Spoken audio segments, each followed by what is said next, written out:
Parliamentary activity has, for the moment, been suspended for understandable reasons since the new Prime Minister Liz Truss was sworn in last week. But when Westminster reconvenes after the Queen's state funeral, the UK government will unveil full details of what might prove to be the most significant piece of legislation it oversees before the end of this term, namely plans to limit the cost of energy tariffs that power and heat our homes. While it's been widely publicised that annual energy bills will be capped at £2,500 per year for the average home as of October, this will vary widely according to both the size of your home and the amount of energy you use. To put it into context, prices on a basic default tariff will be capped at 34 pence per kilowatt hour for electricity and 10.3 pence per kilowatt hour for gas. For most, your meter will guide you. It's significantly more than we paid last winter, but significantly less than we would have paid without the government's intervention. But that doesn't mean it's going to be an easy winter, as India Grant reports. It's going to be tough for us to manage because even now we are struggling to pay, the present bills. I mean, the last bill I got was there was a significant increase. I was like, how am I going to survive during the winter months? Echoing the concerns of many families. Elijah McEku is a widow in Aberdeen. She'd already been struggling to heat and power her home while feeding and clothing her young children. How are you feeling going into winter? Winter is really scary.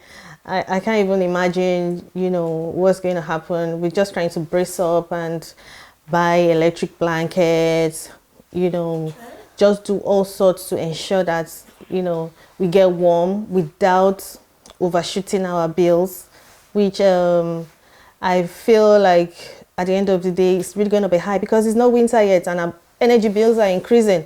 Got tin foil down the side of the radiators to reflect the heat into the rooms. The temperature's never more than 20 degrees. Smart meter. Even for those trying to keep costs low, bills keep rising.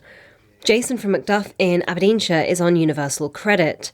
He's forced to limit energy use, sometimes using candles rather than turning on the lights. I mean, I have my children visits once a fortnight and then like half the holidays.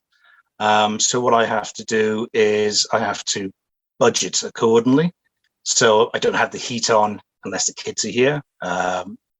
So I normally have everything switched off more or less 24 hours a day because I need to make the energy last so I can use it for when they're here. The government stepped in last week and reduced the amount the price cap will go up by. This government is moving immediately to introduce a new energy price guarantee that will give people certainty on energy bills. It will curb inflation and boost growth.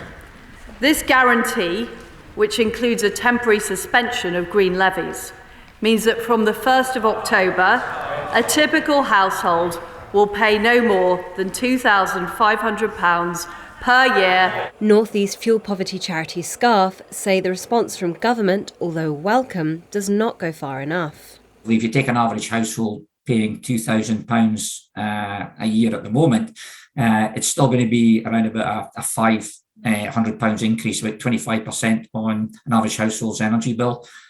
That still leads to an increase in households moving into fuel poverty. We'd probably still anticipate that to be anywhere between 30 and 40% of households. The government's plan to cap energy costs is guaranteed for the next 2 years, but a freeze that exceeds what we're used to paying isn't a warming thought for many as we head into winter. India Grant, BBC News.